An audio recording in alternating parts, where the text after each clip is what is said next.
Warmest Christian greetings, dearly beloved. I'm so excited today to be with you with this program called A Prov a Day, an initiative done by the Abu Dhabi chapter of Intercollegiate Prayer Fellowship. Chapter 30 is titled The Words of Agur.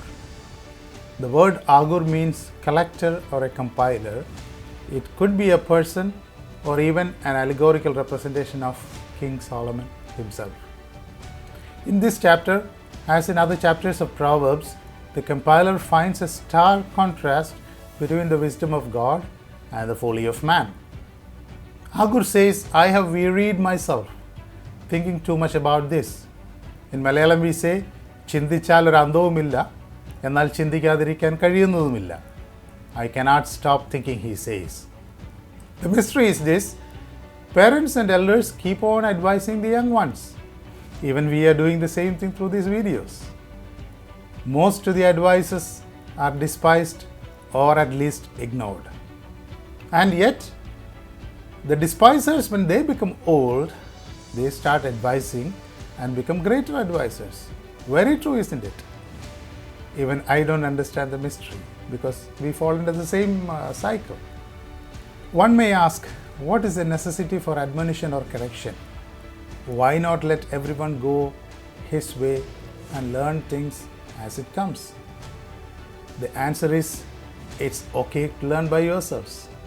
But in any civilized society, you are meant to take care of others also into consideration.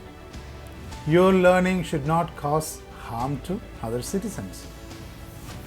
The government, the police and judiciary are there to protect the citizens from any such reckless learning. In verses 11 to 14, Agur is facing a generation who has no reverence for parents or elders, looks pure in their own eyes and feel happy about it. They are haughty, proud and looking with lofty eyes. They have no mercy for the poor and needy and the suffering men, rather exploits them. Maybe you are thinking Agur is blaming our generation. It's not so. This has been going on since time immemorial. But think about it for a moment. Isn't it all the more true about our generation than in the past? Yes. I remember a story shared by one of our professors in medical school. One day he got a patient with a deep cut injury in the hand. While suturing the wound, he just asked what happened. The patient said, I had a fight with my neighbor and he stabbed me with a knife. So the professor asked, now that I have treated your injury and made you better, what are you going to do? The patient, without a flinch of his eyes, said, as soon as my hands get better, I will go and cut his neck. You see, the world is so unkind and merciless. It has been, it will continue to be so. The reflections of this can be seen multiplied exponentially today. Stealing, killing, suicide, what not?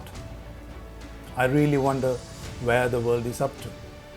Once I read a title like this: God watched the evening news.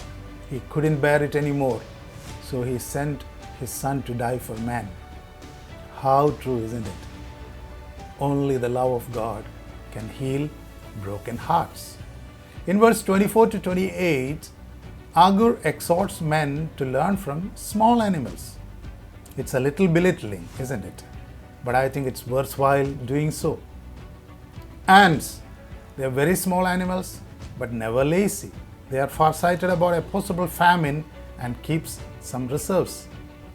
Badgers, they are weak animals, but instead of blaming God for making them weak, they learn to get along by taking refuge in the nature, which is rock.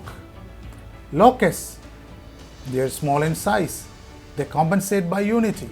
They march in alignment even without a leader by disciplining themselves. Lizard, apparently talentless and worthless, yet lives in fine houses by its gentle walk. How many precious lessons do we get from these unworthy animals about industriousness, farsightedness, humility, unity, and gentleness? The sooner we learn these, the better. Verses 18 to 20 talk about a mystery which Agur is unable to understand, which is nothing but the mundane and eternal folly of man, which is the improper and unguarded relationship between men and women. To make it very clear, it is nothing but pre- and extramarital sexual relationships. Agur says it is as clueless as the path of an eagle in the sky, a snake on a rock, or a ship in the sea. Unless guided by proper navigation, the destination could be missed and could end up in calamity. How many great men and women were destroyed, their talents and potentials wasted because they were not careful in their relationships. We have examples in the Bible. We have examples of people who are living today. The word honey trap is so commonplace now that people think it's better to taste the honey even if I fall in trap. Isn't it? Remember, my beloved, a trap is a trap no matter how sweet it may seem. The key verse of the chapter would be verse 5. Everything God says is pure. He is a shield for those who take refuge in Him. It says we have the right guidance and protection in our good Lord. Verse 32 gives a very appropriate warning. It goes like this: if you have foolishly exalted yourselves, or if you have plotted evil, put your hand over your mouth. It means stay away from pride and wickedness. It will make your life fruitful. The concluding prayer is in verse 8 and 9. It says, Lord, remove me from vanity and lies. Give me enough for me to live, not more, not less. Now, it's a very good prayer, but I encourage you to move one step forward. If you have just enough for you, you become self-centered. You become selfish. You cannot help others. So, I exhort you, pray for more love of God, more spiritual gifts, and more of all good gifts from God, so that you could be blessed yourselves, and greater still, you could be channels of blessing to all around us. What a great testimony it would be. Let's thank God for all the blessings that He has given us. God bless us. Thank you very much.